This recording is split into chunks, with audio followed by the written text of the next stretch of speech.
Do you believe you are living at the same time as prehistoric monsters? Science says they died out millions of years ago, but thousands of eyewitnesses and hundreds of indigenous cultures say otherwise. I used to believe in textbooks. I used to think extinction was permanent. But the more I dug, the more I saw the terrifying truth. What we know is only the tip of the iceberg. And today, I am going to take you on that journey.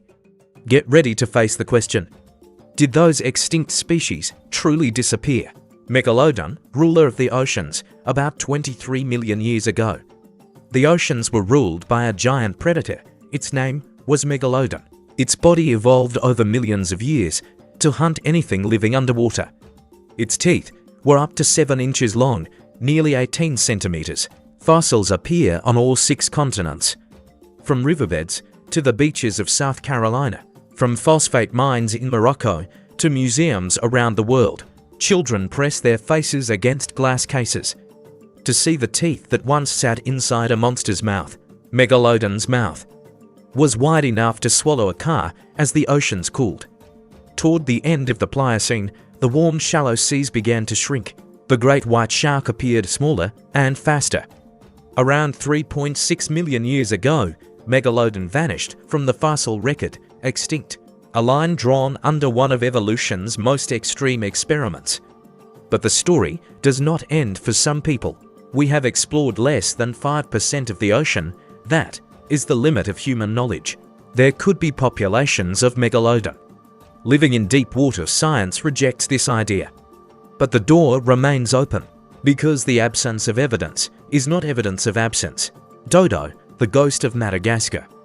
Madagascar once had a giant bird called Epiornis, after European sailors set foot on the island. A bird that had lived for millions of years vanished within decades. The dodo suffered a similar fate, 3 feet tall, weighing 50 pounds. A large hooked beak that looked both comical and fearsome. The sound it made gave it its name, Dodo, a creature so trusting. It would walk toward armed men. The phrase "dead as a dodo" was born. No one doubted its extinction, but Mauritius is not a small island. The interior is vast and difficult to reach. Reports from hunters and forestry workers continued into the 1990s. The descriptions matched perfectly: stocky body, hooked beak, could not fly, would not flee. No photograph has ever passed scientific scrutiny.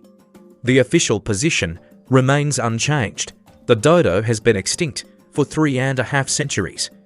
But is that certainty truly absolute? Steller's sea cow, the 27-year tragedy. In 1741, naturalist Steller stepped from a shipwreck into history. He was stranded in icy waters. He found a giant sea cow called Hydrodamulus gigas, 30 feet long, weighing 10 tons. Skin as rough and gnarled as ancient oak bark. They had no teeth and grazed on kelp with horn plates. By 1768, they were completely gone. Just 27 years between discovery and extinction. A species that had survived millions of years was wiped out in less than a human lifetime. Russian fur traders killed them on the spot. These animals could not dive, could not escape. Reports of them continued to surface afterward, but no photograph ever satisfied the skeptics. The geographic consistency was striking. Haast's eagle, ruler of the skies. In 1871, geologist Julius von Haast found giant bird bones in New Zealand. Talons as large as tiger claws, leg bones thicker than any modern eagle. Haast's eagle was the size of a small leopard. Its talons could puncture bone. Its grip strength far exceeded any living bird of prey. Its dive speed approached 50 miles per hour. Its main prey was the moa, standing 12 feet tall and weighing 500 pounds. It dropped from the canopy and struck the moa in the pelvis. For tens of thousands of years, this was the apex predation event. Then the Maori arrived in the late 13th century. They hunted the moa with devastating efficiency. Within a century, the moa was gone. Around 1400 AD. The eagle that hunted them also vanished, but the Maori remembered it. Legends tell of the parakai, a bird powerful enough to snatch people. When the bones were unearthed, the skepticism collapsed. The Maori were not making up stories, they were remembering a real animal. The Southern Alps remain one of the least surveyed places. The Fiordland region is dense and vertical. Biologists frequently rediscover species there that were thought extinct. A few pairs of eagles could be nesting on high cliffs. Their diet could have shifted to deer and wild goats. There is no confirmed sighting, only unexplored terrain, and a legend the Maori never stopped telling. Tasmanian Tiger, life after death. On September 7, 1936, the last Tasmanian tiger died in a concrete enclosure at Hobart Zoo. The keeper forgot to let it into its sheltered den. Overnight temperatures dropped, and it did not survive.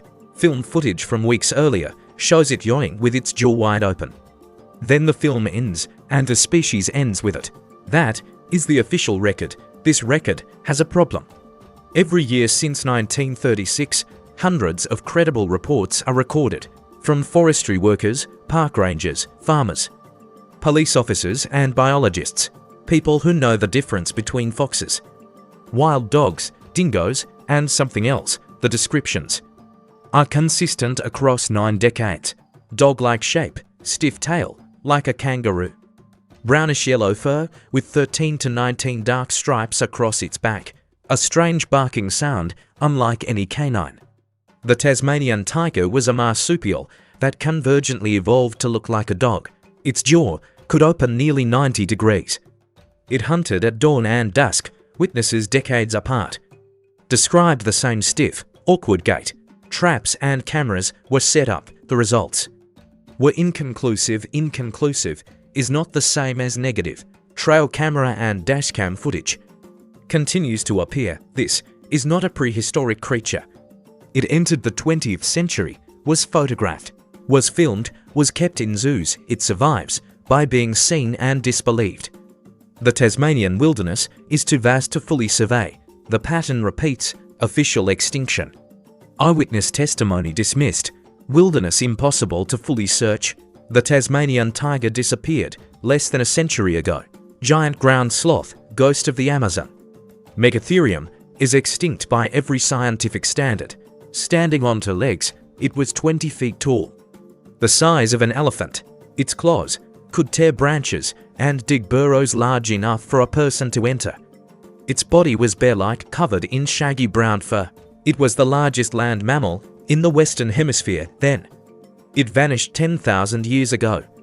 But Amazon tribes describe the Mokele-Mbembe, not mythology, but actual encounters, an animal the size of an ox, covered in matted reddish-brown fur moving on 2 or 4 legs, claws that tear bark from trees, a stench so strong it can be detected from far away, details that seem fantastical but match the ground sloth with precision. The Mokele-Mbembe is bipedal when alarmed and drops to 4 legs in dense forest. Fossils say it is extinct. The forest and the people who know the forest say otherwise. Saber-toothed Cat, a continent killer. Smilodon was the apex predator of the Americas during the Pleistocene. Its remains have been found in tar pits, caves, and frozen sediment. It was not like a modern big cat, shorter, more muscular, like a bulky bobcat, scaled up to a terrifying size. Thick shoulders and powerful forelimbs to wrestle prey 3 times its weight. A short, vestigial tail. Curved canine teeth up to 11 inches long. Its jaw opened 120 degrees. To clear the teeth past its prey's body, it went extinct 10,000 years ago.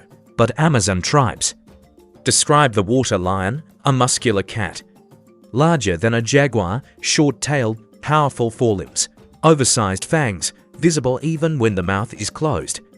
It drags prey into rivers, lives alone, and is unafraid of humans. In Central Africa, tribes describe the Mongwa, a cat the size of a donkey. Low and thick-bodied, greyish-yellow fur with faint spots, a stubby-tailed and fangs protruding below the jaw. 2 continents, 2 independent oral traditions. 1 identical description. Witnesses continue to see them if the water lion and the Mongwa are real. Then Smilodon did not disappear. It simply moved deeper into places we have not yet gone. Plesiosaur, the Loch Ness Monster. In 1977, the Japanese trawler Zuiomaru was fishing off the coast of New Zealand. At a depth of 300 meters, its net snagged a decomposing carcass. 10 meters long small head, impossibly long neck. Broad torso, for flippers. The stench was so strong, the captain ordered it thrown back into the sea. Before that, crew member Yono photographed it and cut tissue samples.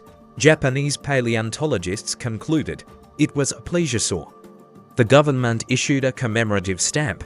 Marine biologists argued it was a decomposing basking shark. The case was closed. The carcass that could have rewritten paleontology is rotting on the seafloor, unrecoverable. Plesiosaurs lived from the Triassic to the Cretaceous. They vanished 66 million years ago, along with the dinosaurs. But at Loch Ness, Nessie has been described as a plesiosaur since 1933 at Lake Champlain. Champ matches the same description, hundreds of reports from the 19th century. The coelacanth was also thought extinct for 66 million years, until a fisherman caught one in 1938. The Zuiomaru carcass is gone, but the photos and tissue samples remain. Scientists cannot agree on what they prove. And on 3 lakes across 3 continents, witnesses still see the same dark body, the same long neck, rising from the water. Woolly mammoth, the giant that didn't finish dying. On Wrangel Island, scientists dated mammoth remains. The results were catastrophically wrong. Not Pleistocene wrong, but recently wrong. A population of woolly mammoths lived on the island until 1650 BC while the pyramids of Giza stood complete, while Mesopotamian scribes pressed cuneiform into clay. Woolly mammoths still walked the earth. A full-grown adult weighed 6 tons. Its calls could carry across frozen plains for miles. They were the largest land mammals of their time, and they died so recently that their bodies have not fully decomposed. Siberian tribes tell of encounters, not just dead carcasses, but living animals. They describe behavior, movement, vocalizations. No report has ever been confirmed, but none has ever been definitively refuted either. What is haunting is the temporal proximity. This is not a creature of deep time. Its blood was still liquid not long ago. The contemporaries on Wrangel Island shared the planet with literate civilizations. Its habitat remains one of the least surveyed on Earth. The mammoth could still be out there beneath the permafrost. Bodies are still thawing. The hair is still red. The tusks still curve. Mokele-Mbembe are dinosaurs still alive, deep in the Licuela swamps of the Congo. Covering 55,000 square kilometers, local people describe Mokele-Mbembe, the one who stops the flow of rivers, elephant-sized, smooth grayish-brown skin, a long flexible neck, rising from a barrel-shaped body, a tail, like a thick snake dragging behind, 3-toed footprints pressed into the mud. They are describing a sauropod, a long-necked dinosaur that went extinct 66 million years ago. They had no reason to coordinate stories across hundreds of kilometers of jungle. Researchers showed them pictures of different animals. The villagers correctly identified elephants, hippos, gorillas, and crocodiles. When they reached the sauropod page, they recognized it immediately. They named it, described its behavior, and warned the researchers. The recognition was consistent across isolated communities. None had ever seen a dinosaur book. They were not guessing. They were identifying a neighbor. Either they all independently invented detailed mythology with astonishing anatomical accuracy, or they were describing reality. The Congo swamp ecosystem is remarkably stable. It has not changed for tens of millions of years. Temperature, water levels, and vegetation all remain constant in theory. It could shelter a relict population through extinction events. There is no scientific law preventing a sauropod from existing there. Only the overwhelming improbability. What is most disturbing is not the possibility that it exists, but what it would mean if it does. The extinction event 66 million years ago is a foundation of biology. If a population of sauropods lives in the Congo swamps, the entire framework of evolution would need recalibration. The boundary between the age of reptiles and the age of mammals would no longer be absolute.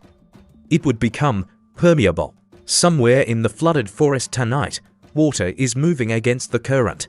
A three-toed impression is slowly filling with black water. On a bank no scientist has ever mapped. The pygmy people who live there are not surprised. They have been telling us for over a century, and we still have not decided whether to believe them. Conclusion: the forgotten truth.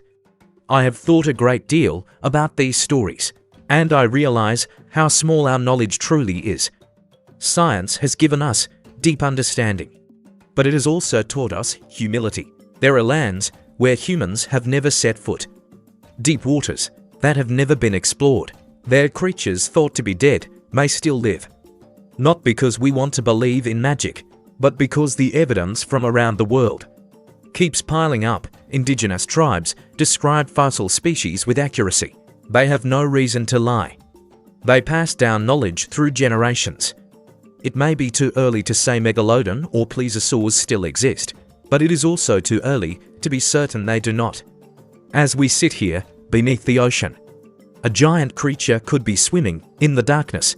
Somewhere in the Congo jungle, water is moving. And the question remains open. If these accounts are true, our history of extinction would need to be rewritten. The age of dinosaurs may not have ended. It may have only retreated, and that changes everything. We thought we knew. The Earth still holds countless wonders. Ancient history is not just in books. It could be happening right before our eyes. But we have not yet had the courage to see it. Thank you for joining me on this journey. If you want to explore more mysteries, click the video on screen right now. Subscribe to Lost Ancient History so you don't miss out, where we search for forgotten truth together. See you in the next video.